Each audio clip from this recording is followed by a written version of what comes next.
Hello, everyone. Good morning or good afternoon, depending on where you are at in the world. Welcome to today's webinar titled Advancing Immunotherapy Testing with Functional Antigen-specific T Cells. My name is Sydney Panilla, and I am with LabRoots. I will be your moderator for today's webinar. Today's educational web seminar is presented by LabRoots and brought to you by RoukenBio. To learn more, visit rouken.bio. We encourage you to participate today by submitting any questions you may have during the presentation. To do so, simply type them into the Ask a Question box and click Submit. We will answer as many of your questions as we have time for at the end of the presentation. If you happen to have any trouble seeing or hearing the presentation, you may also use the Ask a Question box to let us know, and we can assist with troubleshooting there. Okay, I would now like to welcome our speakers for today's webinar, Kevin King, Senior Scientific Advisor, CGT at BioIVT, and Emilio Cosimo, PhD, Scientific Director of Innovation, RoukenBio. Emilio, I will go ahead and hand it over to you first. You may now begin your presentation. Welcome everyone, and thank you for joining today's webinar, Advanced Immunotherapy Testing Functional Antigen-specific T Cells. I am Emilio Cosimo, and I serve as a Scientific Director at RoukenBio. My background is in oncology and translational research, and I'm deeply passionate about bridging the gap between cutting-edge science and clinical application. Today, we'll explore the rapidly evolving landscape of immunotherapy, focusing specifically on both the scientific advances and the practical challenges of harnessing antigen-specific T cells for drug discovery and therapy. I'm delighted to be joined by Kevin King. We are a contract research organization based in Scotland, in UK. We are located approximately 20 miles from Glasgow and Motherwell. We have more than 110 employees and constantly growing. In terms of expertise, we are a world leader in human immunology research service provision for the assessment of immuno-oncology, autoimmunity, and biosimilar therapeutics. We apply a unique blend of immunology, bioanalytical, and molecular biology expertise to establish advanced experimental solutions to assess the safety and efficacy of novel therapeutics. We specialize in antibody-based drugs and advanced medicine, including immunotherapies. We support a global customer base who operate from the earliest phase of drug discovery to the clinic. We offer a vast array of standardized and also bespoke in vitro models for T, B, and NK cells, myeloid cells, and Tregs, enabling mechanistic studies of immune cell function, therapeutic efficacy, and safety. Engineered cell banks and primary cell assays support reproducibility and translational relevance. Our immune cell therapy platform encompasses construct design, viral, non-viral, CRISPR, transposons. We have an array of immune cell engineering expertise from alpha beta, gamma delta, NK, and macrophages. We have scalable production, G-Rex baractus, for example, and a comprehensive characterization for cytometry, cytotoxicity, and potency assays. And finally, our vision is to be the most trusted research partner for biotherapeutic innovators. At RoukenBio, we combine deep expertise in immunology bias development with a commitment to rigorous reproducible data. We focus on solving complex challenges and accelerating IND-enabling studies across inflammation, autoimmunity, and immuno-oncology. By delivering quality data and fostering collaboration, we help innovators move confidently from discovery to clinic. So here's our roadmap for today. In part one, I will provide a scientific overview of the antigen-specific T cells, discuss the main challenges in immunotherapy, and present a case study on T cell exhaustion. I also introduce RoukenBio's capabilities and how we're working to overcome bottlenecks in this field. In part two, Kevin will discuss the importance of high-quality starting material and donor management, critical factors for reliable cell-based assays. As we go through the agenda, I invite you to consider which topics are most relevant to your work and where you see the greatest opportunities for innovation. Then we'll wrap up with key takeaways and a Q&A session. Immunotherapy has transformed cancer treatment, but significant hurdles remain.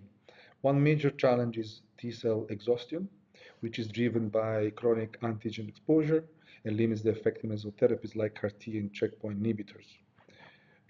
Moreover, tumor microenvironment is another key barrier for therapeutics, as it's a complex immunosuppressive ecosystem that includes regulatory T cells and suppressive cytokines, making it difficult for T cells to function and infiltrate. Tumor heterogeneity and also mutations and antigen loss can lead to relapse even after initial success. And finally, cytotoxicity presents safety concerns and can limit applicability of these therapies. So altogether, these main challenges, I believe, are characterize current immunotherapies. And in this context, I believe the antigen-specific T cells are essential for testing new drugs and useful for modeling exhaustion. Autoimmunity presents a different set of challenges. Here, autoreactive T cells become activated due to a breakdown in immunotolerance, leading to the immune system to attack the body's own tissues.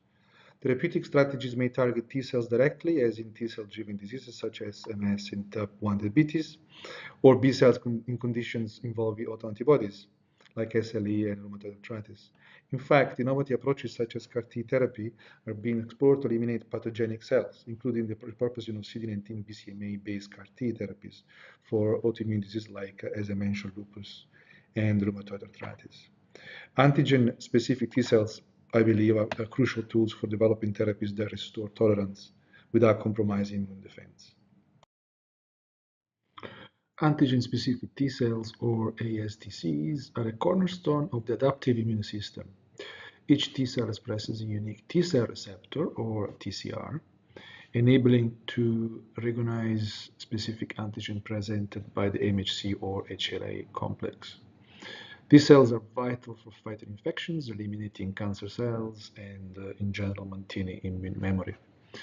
Understanding antigen-specific T cells biology is key to developing targeted therapies for cancer, infection disease, and autoimmune disease. Advances in T cell engineering are opening new avenues for treatment. However, the low frequency of these cells in peripheral blood remains a challenge for both research and clinical applications. I would love to hear from you how you currently track or utilize these type of cells in your work and what challenges you faced in sourcing and expanding these cells. Okay, let's break down the main T cell subsets. So we have the CD4 positive helper T cells that coordinate immune responses by activating B cells, macrophages, and through the cytokine secretion, recognizing peptides presented by HLA class II molecules. Then we have the CD8 or cytotoxic T cells directly killing infected or malignant cells, recognizing peptides presented by the HLA class I. And also, a fundamental category is the regulatory T cells, or Tregs, which maintain immunohomeostasis and self-tolerance by suppressing excessive immune response. And lastly, but not least, memory T cells, usually CD4 positive, persist after infection to enable rapid responses upon re-exposure. Understanding this subset is crucial for immunotherapy, as manipulating their balance can enhance efficacy or safety. For example, boosting cytotoxic T cells may improve cancer clearance, while expanding Tregs could help treat autoimmunity. The diversity of T cell receptors is vast, up to 10 to the 15 possible combinations, but only about 10 to the 6, 10 to the 7 are present in any individual. Adults have around 4 times 10 to the 10 CD8 positive T cells, but each antigen-specific clone is relatively rare. This low frequency makes it quite challenging to start utilizing these cells in research and therapy. And tracking these rare cells is crucial for understanding disease and improving diagnostics and treatments, therefore. So having scalable sources of antigen-specific T cells is critical for drug testing, drug discovery, and also modeling exhaustion. And this is why standardized cell banks are so valuable. Now, let's focus on TCR-T cells, which are T cell engineered to express specific TCR for targeted therapy and research. This approach allows us to create cells with defined specificity, overcoming the rarity of natural occurring antigen-specific T cells. TCR-T cells are a powerful tool for both therapy and drug discovery, enabling us to test immunomodulators and model disease.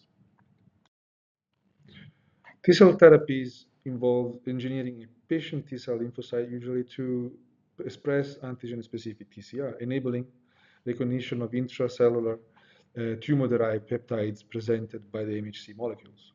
Unlike CAR T cells, which target surface antigens, TCR-T cells can access a broader range of tumor-associated antigens, including cancer testis antigens and neoantigens here depicted. Here I wanted to show you this specific paper, which highlights the recent progress in actual solid tumor indications, not just hematological ones, focusing on pancreatic cancer with the KRAS mutation. However, there are challenges for these therapeutics. There is the specificity issue, which is essential to avoid off-target toxicity. Persistence is needed for durable responses, and continuous antigen exposure can lead to T-cell exhaustion, as mentioned. Additional TCR therapy is constrained by HLA restriction, which relies on tumor MHC expression in patient HLA type. Right. CAR T and TCR-T are both adoptive cell therapies, but they differ fundamentally. CAR T cells recognize surface antigens independently of MHC, allowing a broader patient applicability in rapid, potent killing, whereas a TCR-T recognizes peptides presented in MHC, enabling targeting an intracellular protein by requiring HLA matching. This diagram summarizes the differences between CAR T and TCR-T, which already mentioned previously. But one thing to mention here is also the fact that CAR T is a much more high clinical maturity compared to TCR-T, having 7 approved therapeutics compared to only one recent one, 2024, by Adaptimmune. And we believe that the TCR-T are not only a valuable therapeutic modality, but also a valuable tool for testing immunomodulating therapies designed to either boost or suppress immune activity. And as mentioned before, a major challenge is having sufficient numbers of antigen-specific T cells for real-time drug evaluation. To address this, we created transgenic TOE-and-GO TCR-T cell banks that provide a scalable, ready-to-use solution for high-throughput screening. We believe this platform can accelerate drug discovery by enabling rapid and reproducible testing of immunomodulators. At RoukenBio, we developed a robust and scalable method for generating TCR-T cells. The process starts with donor selection based on HLA genotype, supported by our partners at BioIVT, ensuring that the engineering TCRs will recognize their target antigens in the right immunological context. We then use retroviral vectors for stable TCR expression. And our expansion protocol is optimized for both yield and functional quality. Each batch is well characterized, not just for transduction efficiency, but also for markers of activation such as CD137, interferon gamma, and exhaustion like LAG3, PD1, and TIM3, to include some, which are critical for predicting in vivo performance. This approach allows us to create large and consistent banks of TCR-T cells, enabling both research and high-throughput drug screening. We then assess the functionality of our transgenic cells. In this case, I'm showing you the MART1 specific TCR-T, and we had two systems. We measured the cytotoxicity using the melanoma-derived measurable cells, which express levels of MART1, and you can see they're highly potent compared to non-transduced T cells. And also we use a T2 cell system loaded with a MART1 peptide or control peptide, and where we can see the activation confirmed by detecting CD137 at the surface or production of interferon gamma, demonstrating an antigen-specific response. These assays validate the potency and specificity of our TCR-Ts, and the functional validation is critical for the risk in translational projects and supporting perhaps regulatory submissions. And we ensure that cells perform as intended in relevant biological contexts. We use TCR-T cells in the context of immunomodulators in a high-throughput 384 well assay system. We use target T2 cells, pulse with antigen interest, and expose them to TCR-T cells in presence of increasing concentrations of T-cell inhibitors, which are the test articles. And in this case that we can show here, we have both test articles reduce activation markers, in the surface as CD137 and supernatant as detected by interferon gamma. This demonstrates the utility of this platform for autoimmune discovery, drug discovery. It is essential to have large cell numbers per vial to enable robust screening of multiple compounds. This approach allows for rapid identification of novel therapeutic targets and/or biomarkers, supporting both basic research and drug development pipelines. Now, let's focus on endogenous antigen-specific T cells, which essentially are T cells with the naturally occurring TCRs, expanded without genetic modification. This approach preserves biological relevance and can provide important insights into natural immune response. Endogenous T cells are especially valuable for studying immune response in infectious disease and autoimmunity, where the natural repertoire is critical. At RoukenBio, we can actually expand naive CD8 positive T cells with endogenous specificity using a proprietary protocol with artificial APCs, which is distinct and different from the more conventional monocyte-derived APCs type of expansion methods. We also conducted functional activity by culturing with peptide pulse HLA-matched target cells. And we believe this is a useful tool and preserves biological relevance and avoids introducing secondary TCRs. As an example here, I want to show you some data regarding CMV restricted T cells from donor PBMCs supported by our collaborator BioIVT with high levels of purity and yield. Activation is measured as before, by CD137 and interferon gamma production after exposure to the CMV peptide pulse target cells. This approach is applicable to other antigens and disease models, making it valuable for studying vaccine response, immunomemory, and the impact of immunomodulators in a physiological relevant context. And here is just a schematic of all the essentially key differences between an endogenous antigen-specific T cell and a transgenic TCR-T and a CAR-T here. Now, I want to shift the focus on T cell exhaustion. Understanding overcoming exhaustion is critical for improving the efficacy of T cell-based therapies in cancer and also in chronic infections. Here, I will present our capabilities of RoukenBio in this context, and then I will also present a case study on modeling antigen-specific T cell exhaustion. First of all, let's introduce what T cell exhaustion briefly. T cell exhaustion is a complex multifactorial process that has profound implication in immunotherapy.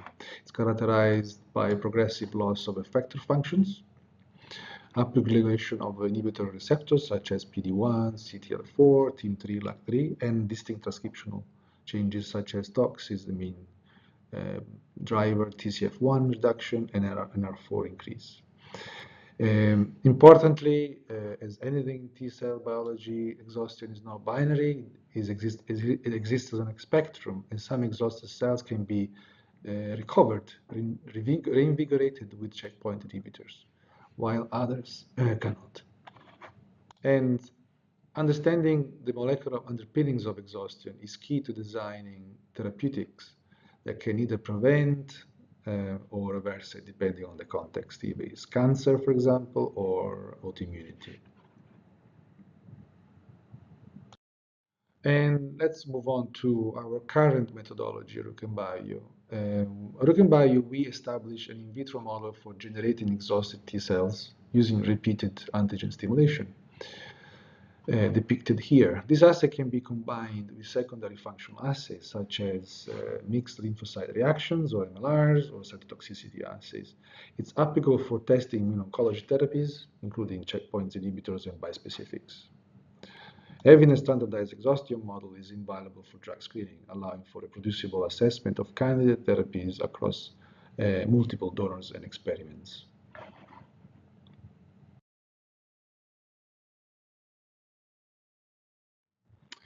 Let's delve a little bit deeper on the data sets of our model. Our T cells in exhaustion model, we have upregulation of multiple checkpoint proteins such as PD-1, LAG3, TIM3, and CTL4, but also costimulatory molecules such as CD122 and CD137. Not shown here, we also have the tox.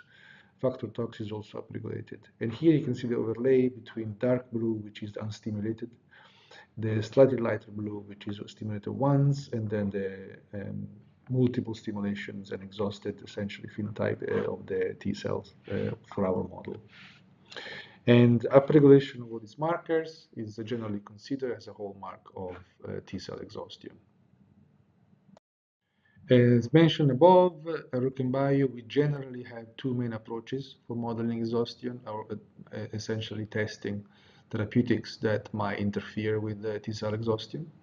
We have the, after repeated multiple stimulations, we have more of a classical T cell dependent cytotoxicity, or TDCC, on the left here, for example, against the cancer target, and then measured by impedance.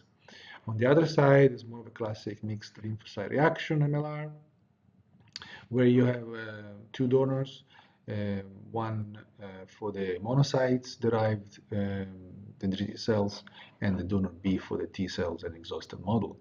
And then you will co-culture the two, adding the therapeutic of interest, and you can see changes in the phenotype or cytokine release. And those two models can really be used in tandem, or depending on your research question and specific context of your indications and modalities. So let's focus more about the MLRs. In this case, I'm showing you a classic MLR using our exhausted T cells, which were co-cultured with an allogeneic immature monocyte-derived dendritic cells. And then we, after the incubation, we measured several things, such as the proliferation capacity by Ki67, which was dramatically reduced, and then some cytokines compared to, everything was compared to conventional and non-exhausted T cells in dark blue. As you can see, all these factors were reduced dramatically, including interferon gamma, GM-CSF, IL-2, and TNF-alpha. And this functional impairment is reproducible across donors, donor pairs, and experiments. And we believe that this assay can be used to screen for agents that restore T cell function, providing a robust platform for drug discovery. And again, within a 5-day MLR settings type of experiment, blocking PD-1 with nivolumab partially restored here, as you can see, interferon gamma production in exhausted T cells, increasing concentration of the drug compared to the isotype control. However, you can determine that comparing the exhausted T cells versus non-exhausted conventional T cells, the order of magnitude of increase is dramatically reduced. This suggesting it is only a partial rescue. This, I guess, indirectly might suggest the limitations of checkpoint blockade and the need for combination strategy, perhaps. So understanding this limitation is crucial for designing effective immunotherapies and accelerating drug discovery in this case. Now focusing on the PD-1 axis blockade, using either PD-1 blocker, nivolumab, or PD-L1, atezolizumab. Either of those increase proliferation of exhausted T cells in, again, MLR reaction. And this is, again, measuring percentage of Ki67 positive, CD8 positive T cells. So you can see, compared to isotype control, both type of strategies have a positive impact on proliferation capacity. And this clearly demonstrates the potential of checkpoint inhibitors to restore T cell function, but also underscore the need of optimizing dosing and scheduling for maximal benefit. But the main whole message of this is that this model is a really attractive system to screen a therapeutic of interest. Again, finally, regarding PD-1, we had a look at the PD-1 checkpoint blockade using pembrolizumab, increasing concentration of, and we had a look at cytotox capacity of exhausted T cells and how efficacious in rescuing the exhausting phenotype of T cells, co-culturing them with the SCOF3 in the presence or absence of pembrolizumab, and then measuring cytotox via our impedance system using the exogenous RTCA. You can see that the PD-1 checkpoint blockade resulted in dose-dependent enhancement of cytotoxicity. And this is another example of how you can use this methodology, this use model, to screen for the therapeutics and potential novel therapeutics. I would like to focus now on the case study I was talking about, which investigates how chronic antigen stimulation in solid tumor drives antigen-specific T cell exhaustion, which limits the efficacy of T cell bispecific antibodies. The authors cover both mouse and human antigen-specific T cell models to dissect the functional consequences of exhaustion. I will be focusing on the human side for this webinar. And from their paper, similar to our platform, their model uses a MART1 specific CD8 T cells subjected to persistent antigen stimulation, which induces exhaustion, generates these TX T cells, which are compared to cells that have been stimulated once, which are the TF in this case, for the response to the human TRP1 TCP, which is a human T cell bispecific antibody targeting cross-linking essentially T cells with CD3, and TRP1, which is an antigen found in melanoma cells. This is a great approach because it provides a translational relevance by modeling the clinical scenario of chronic antigen exposure in cancer. And as I said, I will be focusing on the human side of the paper, which is essentially one figure. So I'll focus on this. The study demonstrated that MART1 exhausted T cells show markedly reduced cytolytic activity against TRP1 positive cells after TCB engagement compared to the actual acutely activated T cells. And you can see the difference between the red line, which are the exhausted T cells versus the non-exhausted, which are either with or without the TCR engineered, are much more responsive in green and in blue. Then the figure moves on to detecting the granzyme B expression or cells, T-exhausted cells that are positive for granzyme B. As you can see, there is a reduction for both donors, highlighted in red compared to the blue and gray lines. So there is also a lower response in terms of granzyme B expression. And finally, they also measured diminished levels of secretion of key pro-inflammatory cytokines, here as interferon gamma and TNF-alpha. You can see between the difference between the green and blue line and the red, and cytotoxic proteins such as perforin and granulosin upon TCB stimulation.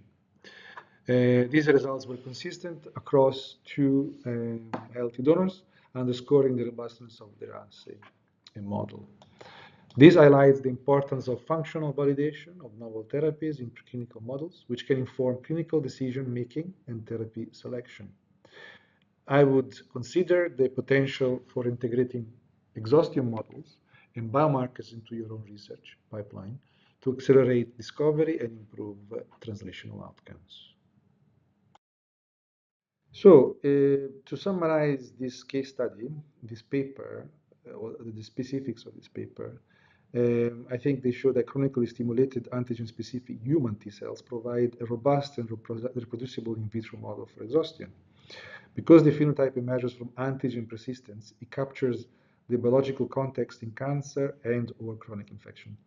When we pair this model with complementary readouts, real-time cytotoxicity, cytokine profiling, flow cytometry, and transcriptional programs, we get a multi-angle view of T cell fitness that is sensitive to both efficacy signals and potentially toxicities. The translational value lies in how these datasets guide decisions. If a drug restores interferon gamma but not proliferation, that suggests a specific mechanism and a rationale for combination therapy. If cytotoxicity improves only at high concentration, that might inform dosing strategy or biomarker-driven patient selection. So in short, this model let us test immunotherapy under realistic conditions before they can be selected or reach the clinic. And that also helps prioritizing the pipeline of a specific drug discovery program. And I want to conclude this part by just summarizing our in vitro exhausted T cell model by saying that these cells are not anergic, they retain capacity to respond, but their response is lower in terms of cytokine production, proliferation, and cytotoxic potential. It is quite interesting to see that blocking the PD-1 axis can partially restore their function, but not completely. And this highlights the fact that there are limitations in monotherapeutics, and perhaps we can use this model for rational combinations, for example, with co-stimulatory agonists, bispecific, or kinase modulators. In practice, this model can be designed for medium to high throughput mechanism of action type of studies. It can be scaled across donors and it can accommodate either kinetic or endpoint assays. And we have quite a long experience with this type of models because we were the first CRO to operationalize a human in vitro T cell exhaustion model that closely enough mimics the tumor microenvironment behavior, which is obviously important to inform um, drug discovery programs. So, what does this mean for your projects and for researchers? We believe that RoukenBio we can accelerate immunotherapy testing with the ready-to-use, well-characterized thaw-and-go cell banks, which are designed to remove common bottlenecks in sourcing, for example, expansion and standardization. Our offering enable high-throughput real-time assessment of immunomodulators, reduce variability and complexity compared to custom cell generation, and also support translation relevance across oncology, autoimmunity, and checkpoint inhibitor studies in general. We provide the TCR-T cells and the endogenous antigen-specific T cells both as a service but also as a product, depending on your needs. And our scalable production ensures consistent quality and supply for an R&D development need. And with that, I would like to conclude with a little summary of this part.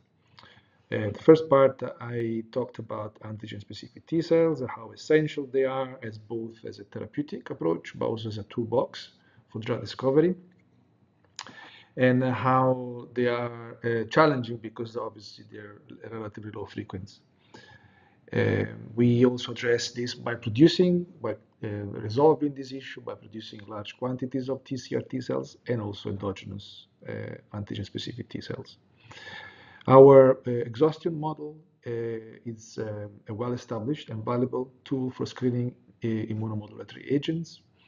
And also we experienced that the consistency in donor sourcing, HLA typing, a processes is what turns a promising assay into a really reliable decision-making platform for drug discovery. And that's why our partnership with BioIVT is crucial, because it ensures quality and continuity from the very beginning of the development. And that will link with the next step, the next part, which I would like to hand over to Kevin King, the Senior Scientific Advisor in Cell and Gene Therapy at BioIVT.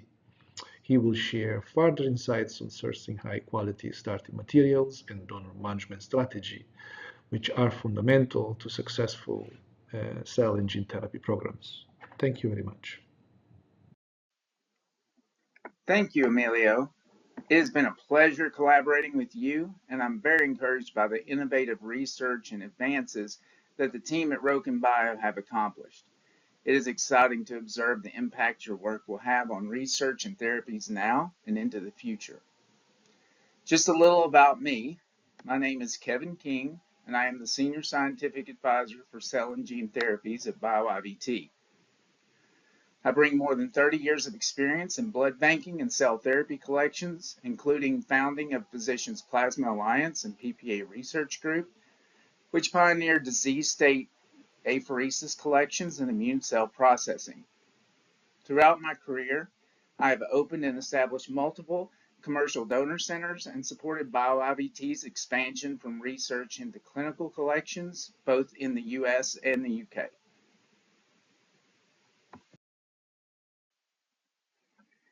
Let's begin with some of the challenges we face in providing cellular starting materials. Starting at the upper left, by examining how we establish and maintain a reliable network of highly qualified donors. Many donor registries report having tens of thousands of volunteers. However, the composition of these registries warrant closer scrutiny. Most individuals in such registries initially enrolled as potential bone marrow donors, a generous and altruistic commitment, but they may have never undergone a full leukapheresis procedure, which is the base of cellular starting materials and the most commonly requested product. A leukopak collection typically requires more than 4 hours of time to complete. Prior to the leukapheresis procedure, the donor must pass all eligibility screening, including infectious disease testing, a complete blood count, have at least 2 robust, easily accessible venous access points, and be in good health. In contrast to the other donor registries, to be considered a recallable donor within our database, a donor must have completed at least one successful leukopak donation. This prior donor experience increases the likelihood of a successful collection. Although variability and unforeseen challenges can still arise, this highlights only a fraction of the complexities associated with donor management. Next, as we move across to the right, we turn to the donor matching process. For our qualified donors, we collect a comprehensive set of attributes, including core demographics, HLA typing, Fc gamma receptor profiles, and relevant medical history. In addition, we offer customizable donor characterization panels, which may include expanded viral testing, functional immune cell attributes such as memory potential, metabolic fitness, and other effector function profiles.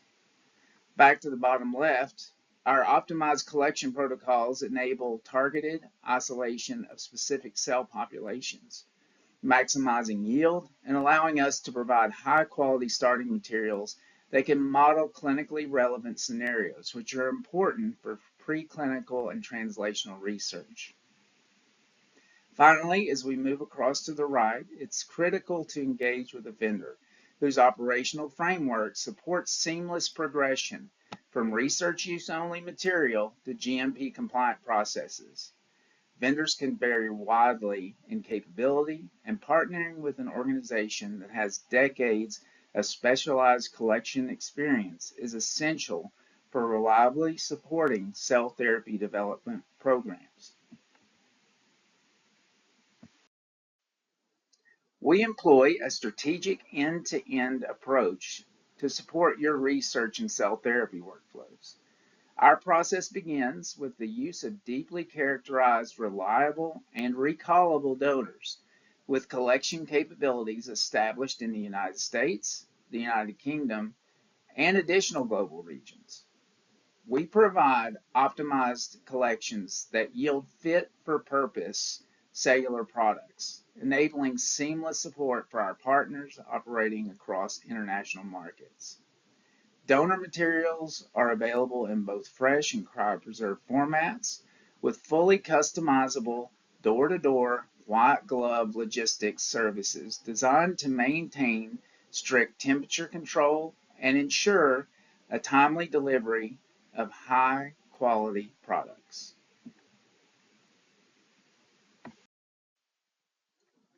Among donor-related variables, recallability represents the most critical operational and scientific attribute. Regardless of the depth of donor characterization or the extent of laboratory testing performed, the inability to reliably schedule a donor at the required time negates the value of all prior analysis. Therefore, the donor recallability is the foundation to ensuring continuity, reproducibility, and the reliability of downstream research and therapeutic workflows. To support this requirement, we intentionally cultivate long-term relationships with our donors to ensure timely availability when products are needed. Recallable donors are defined not only by their willingness to participate, but by their demonstrated reliability and consistency across multiple prior collections. Several factors contribute to donor recallability. First, we maintain a regular structured communication with donors to inform them of the available programs and to reinforce the importance of their contributions to both our operations and our clients' research and clinical objectives. Second, recallable donors have consistently demonstrated punctuality and adherence to scheduled collection times.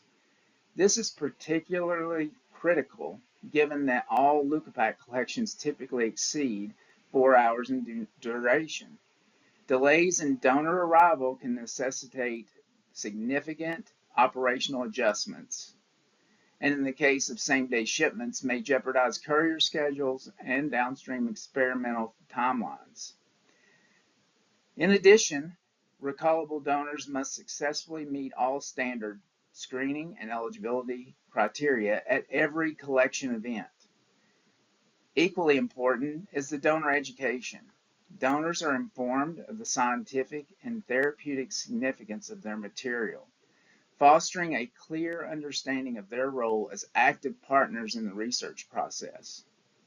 This emphasis on education and engagement enhances compliance, reliability, and provides overall collection success.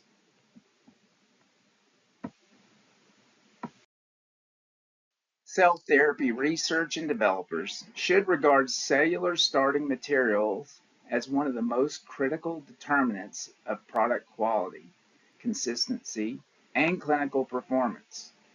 Correspondingly, raw material suppliers bear the responsibility of designing, implementing, and maintaining robust, well-controlled, and reproducible processes centered on this foundational input. The quality of starting materials directly influences manufacturing reliability, process scalability, and downstream therapeutic outcomes. Navigating the regulatory landscape governing cellular starting materials can be complex, as multiple regulations and guidance documents have been established to support compliance, quality assurance, and industry best practices.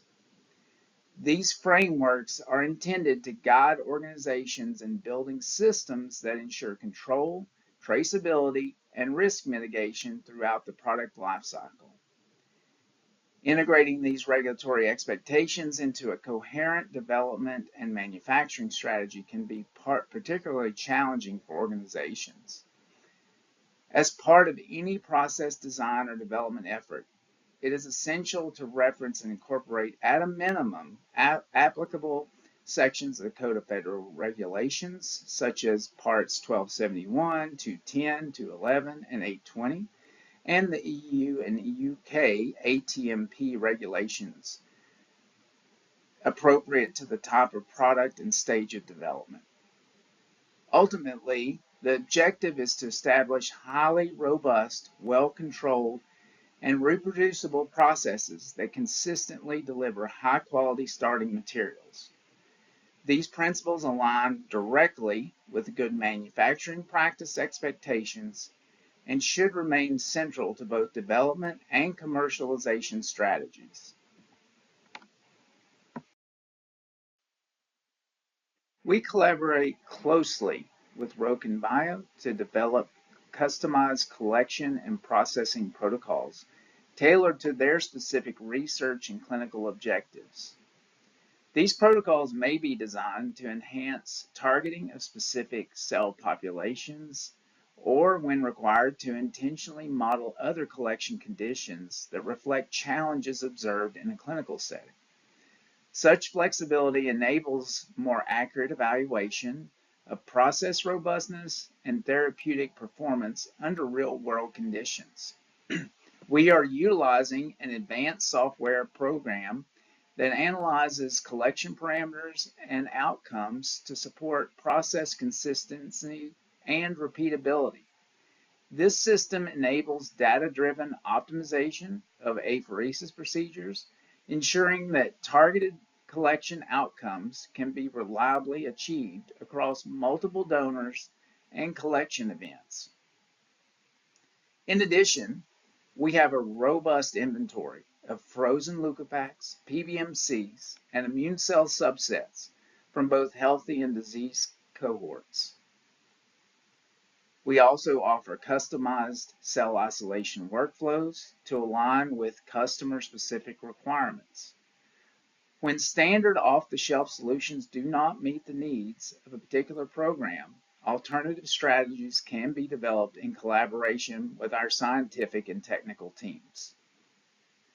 Beyond donor demographics, HLA typing, and genotyping, we provide expanded characterization options, including cytomegalovirus, CMV status determination, and other additional IgM or IgG-based serological assays. For non-standard or highly specialized cellular products, we work directly with customers to design and deliver solutions that meet defined technical and regulatory specifications.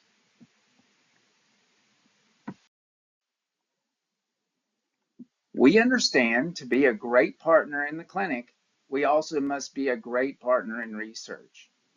At BioIVT, we offer integrated and scalable pathways designed to support preclinical research requirements for both fresh and cryopreserved starting materials. This infrastructure enables continuity of supply and process alignment as programs advance from early research into clinical development. Importantly, these capabilities extend seamlessly into the clinical phase with equivalent enhanced offerings available for clinical collections, including fresh and cryopreserved GMP compliant leukopaks. This continuity ensures consistency in starting material, attributes, processing approaches, and quality controls across preclinical and clinical stages, thereby reducing translational risk and supporting efficient clinical progression. We support more than 30,000 specimen collections annually, providing extensive operational experience and scalability. Our donor network includes over 600 recallable HLA-typed leukopak donors, enabling reliable access to well-characterized cellular starting materials. In addition, we maintain a unique global network of clinical partners, facilitating coordinated collections across the diverse geographic regions. To ensure material integrity and regulatory compliance, we offer comprehensive chain of custody solutions, incorporating real-time monitoring of both temperature and location throughout storage and transport. Our centralized point of contact model streamlines donor matching, service coordination, and logistical execution, allowing our customers to focus on their scientific and clinical objectives while we manage operational complexities.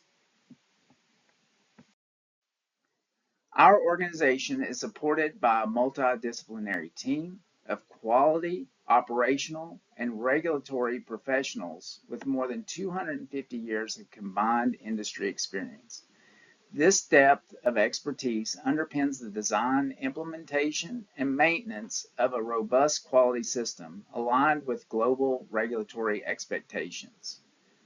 We maintain a strong track record of successful inspections and audits conducted by regulatory authorities. We operate ISO-compliant facilities and College of American Pathologists accredited locations. In addition, our operations are fully aligned with applicable data protection and privacy regulations, including General Data Protection Regulations, GDPRs, and California Consumer Privacy Act, the CCPA.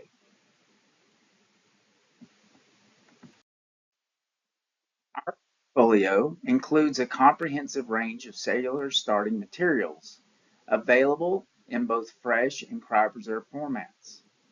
Offerings include normal and diseased leukopaks, mobilized leukopaks, as well as peripheral blood mononuclear cells, PBMCs, and defined immune cell subsets such as natural killer cells, CD8, CD4 cells, CD34 hematopoietic progenitor cells, And these cellular products are sourced from multiple biological relevant origins, including peripheral blood, bone marrow, umbilical cord blood, and mobilized donors. In addition, we offer tissue-derived immune cell populations isolated from secondary lymphoid tissues, including spleen, lymph nodes, and tonsils. This breadth of material enables support for a wide range of immunology, cell therapy, and translational research applications.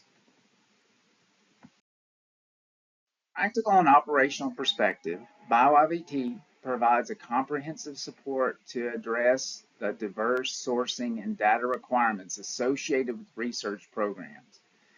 Our extensive global network is designed to support studies across discovery, translational, and clinical research stages, and into therapy. We maintain partnerships with more than 400 institutional review board approved collection sites worldwide. These sites encompass a broad spectrum of clinical environments, including local physician practices, donor centers, and large integrated health systems. Through collaborative relationships with our collection partners, we work closely to ensure that human biological specimens are sourced in accordance with defined protocols and accompanied by the specific clinical and demographic data required to support rigorous scientific investigation. We are committed to delivering high-quality biospecimens and the associated data in a timely, reliable manner to support global research and development efforts. Our operations are conducted under more than 40 IRB-approved protocols, enabling a broad range of collection types and ensuring compliance with ethical, regulatory, and regional research requirements. We maintain an extensive inventory of over 800,000 biospecimens and support both prospective collections and remnant specimen acquisitions. This infrastructure enables flexibility in the study design, ensures availability of materials across a wide range of research applications.